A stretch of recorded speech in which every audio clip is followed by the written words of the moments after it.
کسی بھی طرح کا انسان نیوٹرل نہیں رہ سکتا، بے طرف نہیں رہ سکتا. یہ نہیں کہہ سکتا کہ میں امام کے ساتھ بھی ہوں اور کسی اور کے ساتھ بھی ہوں، یا امام کے ساتھ ہو یا نہیں ہو. امام علیہ السلام نے اجازت نہیں دی ہے. میں نے چند دن پہلے جو وعدہ کیا تھا میں اس کو ذرا مکمل کر دوں گا، آج میں نے وہاں پہ مکمل نہیں کیا تھا. عزیزان گرامی، مولا کے اگر آپ دیکھیں تو حکمیت کا معاملہ، حکمیت ذہنوں میں ہے نا، ایک ہوتا ہے قاضی، ایک ہوتا ہے حکم. حکم یعنی آربیٹریٹر، میں نے اسے نرس کیا تھا. جنگ ہوئی مولا کی صفین، اور معاویہ کے ساتھ جنگ ہوئی، اور اس کے بعد، اور نام میں جو ہے وہ لوگوں کی تاریخ ہے، میں کوئی ایسی بات نہیں کر رہا ہوں، تو اس لیے معاویہ کے ساتھ جنگ ہوئی.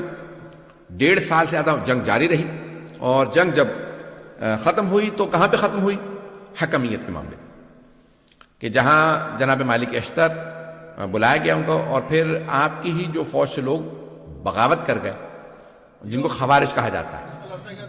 خوارج انہوں نے کہا کہ ہم جو ہے وہ یہ جنگ نہیں کرتے، کیونکہ سامنے انہوں نے قرآن اٹھا لی ہے نیزوں پہ. آج بھی بہت سے افراد صرف قرآن قرآن قرآن دکھا رہے ہیں اور کہتے ہیں کہ میں اہل بیت کو نہیں مانتے.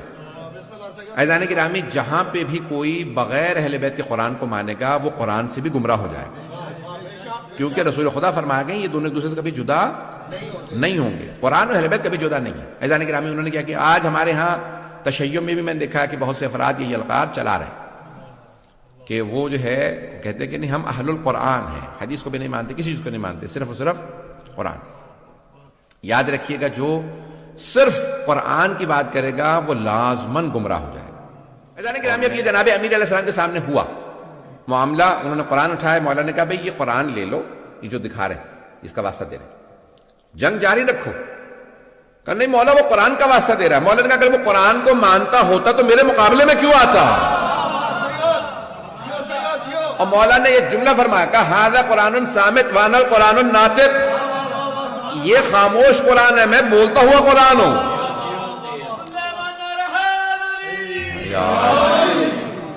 عزیزان گرامی، میں انہوں نے جو ہے وہ قرآن دکھائے، 500 قرآن نیزوں پہ بلند کیے، اور مولا کائنات نے کہا کہ نہیں ٹھیک ہے یہ قرآن جو ہے ان سے لے. لیکن لوگوں نے کیا کیا؟ نہیں، مولا کی بات کو نہیں مانا، اور وہ قرآن کریم جو ہے وہ کہا کہ نہیں سامنے قرآن علی آپ معاذ اللہ قرآن کے مقابلے میں آ رہے ہیں. یہ جملہ کہا لوگوں، اور جملہ کہا میں دہراؤں گا استغفر اللہ ربی واتوب الیہ معاذ اللہ من ذالک، لیکن جملہ کہے بغیر میں نہیں رہ سکتا جو انہوں نے کہا تھا خوارج میں.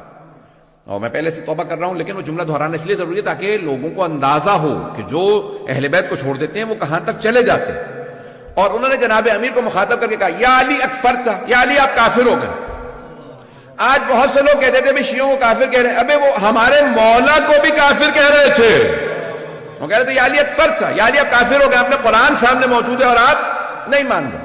یہ انہوں نے کہا.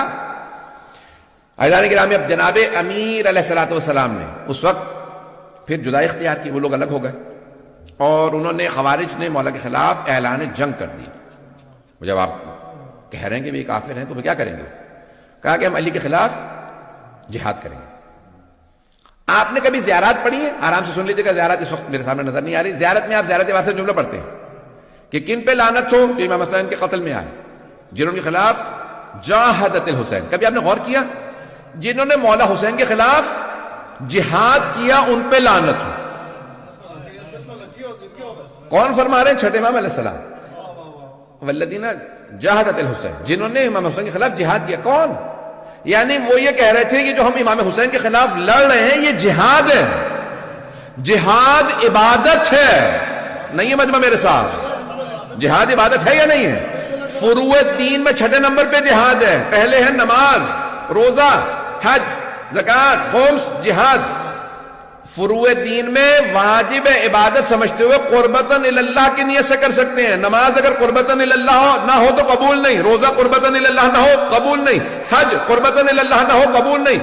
خمس و زکوٰۃ قربتاً اللہ نہ ہو قبول. جہاد قربتاً اللہ نہ ہو قبول نہیں. پتہ نہیں مجمع ہے یا نہیں؟ اب وہ کہہ رہے تھے ہم جہاد کر رہے ہیں. جہاد کا مطلب ہوتا ہے یعنی ہم اللہ کی خاطر لڑنے آئے ہیں. پتہ نہیں لوگ ہیں یا نہیں؟ جو لوگ اہل بیت کو چھوڑ دیں، صرف قرآن قرآن قرآن کریں، وہ اہل بیت کے خلاف لڑیں گے اور سمجھیں گے جہاد ہو رہا ہے. چھٹے امام فرماتے ہیں جو حسین کے خلاف لڑے اور کہے یہ جہاد ہے لعنت ہو. پتہ نہیں مجمع ہے یا نہیں ہے؟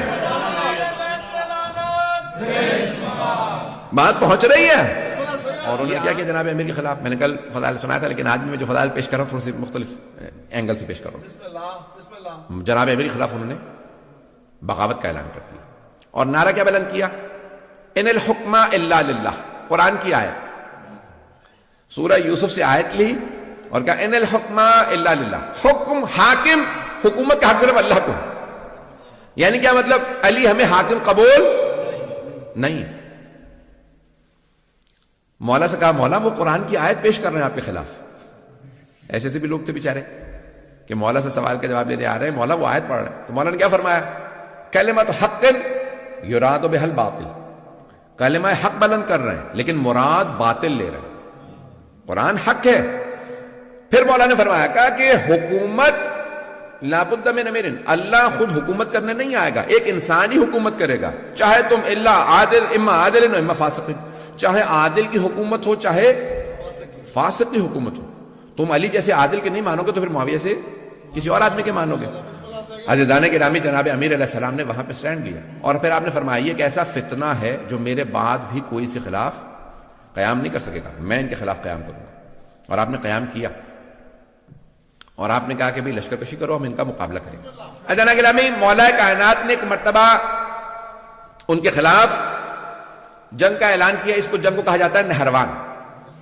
اب کیا ہوا؟ لشکر آ گیا نہروان کے مقام پہ، بہت بڑا لشکر، 10,000 سے اوپر کا لشکر. مولا نے کہا کہ ان کے 10 افراد بھی نہیں بچیں گے اور میرے 10 افراد بھی شہید نہیں ہوں گے. اور حضرت جندب مولا کے چاہنے والوں میں ہیں، عاشقوں میں سے. تو مولا فجر کے بعد ہیں باہر نکلے اپنے خیمے سے. تو مولا نے کہا جندب کہاں؟ کہا مولا آپ کے دشمن بہت زیادہ ہے. کہا نہیں جندب رک جاؤ، مجھے تمہاری حفاظت کی ضرورت نہیں ہے. میں ہوتا تو میں حضرت جندب کی خدمت میں عرض کرتا یہ مولائے کائنات ہے، یہ مشکل کشا ہے. اب بہرحال عزیزان گرامی مولا کچھ فاصلے سے واپس آئے. اس کے بعد کہا کہ جندب کیا دیکھ رہے ہو؟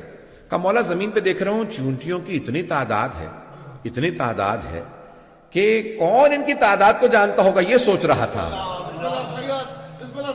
کہ مولا ان کی تعداد کو کون جانتا ہوگا اتنی کم. جندب تمہارے مولانا صرف یہ کہ ان کی تعداد کو جانتے ہیں، میں یہ بھی بتا سکتا ہوں ان میں نر کتنے ہیں مادہ کتنی ہے. مولا کائنات کی پھر ایک مرتبہ جنگ شروع ہوئی اور مولا نے بتایا کہ کتنے لوگ آ رہے ہیں. اور جناب جندب کو کہا کہ جندب یہ جو پہاڑ دیکھ رہے ہو سامنے، اس کے پیچھے ایک لشکر آ رہا ہے، وہ بھی آئیں گے، حملہ کریں گے. وہی خوارج ہیں، وہی نہروان کے اس مقام پہ آئیں گے، مجھ سے بھی مقابلہ کریں گے. اور ان میں سے 7 افراد فرار کریں گے، 3 افراد کے ساتھ بھاگ جائیں گے. انہی میں سے فرار کرنے والوں میں سے ایک کا نام تھا عبد الرحمن ابن ملجم، جس کو یعنی ہمارے ہاں کہا جاتا ہے کہ جس قدر یعنی سب سے شقی القلب کہا ہے رسول خدا نے اس آدمی کے لیے کہ کربلا میں بھی آنے والوں سے زیادہ پتھر دل انسان یہ ہے، شمر سے زیادہ ملعون ابن ملجم. اور کہا جاتا ہے کہ اس کا نام لے کر کے جتنی ہو سکے لعنت کرنا اس کا بے انتہا ثواب.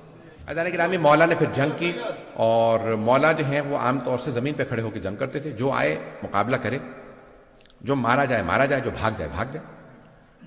واحد جنگ ہے جہاں پہ مولا نے فرمایا، کہا اس میدان سے کسی کو بھاگنے نہ دینا. یہ صفین کے لیے اور نہروان کے لیے لوگوں نے کہا کہ مولا نے صرف ان کے لیے کہا اس میدان سے جو بھاگے اسے بھاگنے نہ دینا، اس سے پیچھے اس کے مقابلہ کرنے کے لیے جانا اور اس کو وہاں مار دینا.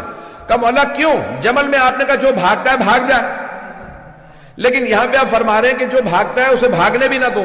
کہا جمل میں لوگ ماں کا نام سن کے دھوکہ کھا کے آ گئے تھے، پتہ نہیں لوگ ہیں یا نہیں، سوچ رہے تھے شاید ماں صحیح ہو اس لیے دھوکہ کھا کے آئے تھے، انہیں نہیں پتا علی حق ہے.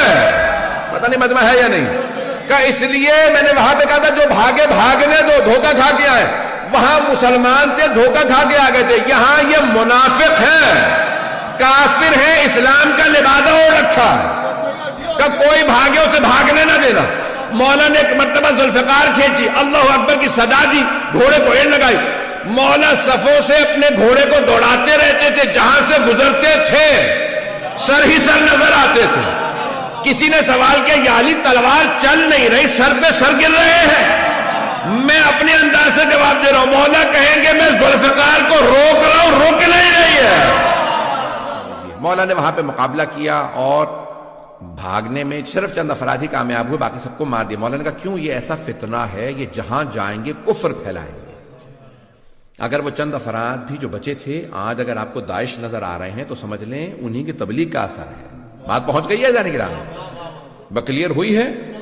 یہ جو بھی اہل بیت کے خلاف خروج کرتا ہے چاہے کسی دور میں کرے، وہ کہتا ہے میں جا کے جنت البقیع ڈھاؤں گا، میں سامرہ پہ حملہ کروں گا، یہ جو بھی ہے اس کا مطلب ہے یہ خارجی ہے، یہ خروج کر رہا ہے امام کے خلاف. اور خوارج ہمارے تمام علماء نے کہا کہ وہ نجس ہیں، عین نجس، اخبث و انجس ہیں، نجس جانوروں سے بھی زیادہ. اس سے زیادہ کھل کے تو نہیں پڑھ سکتا ممبر سے.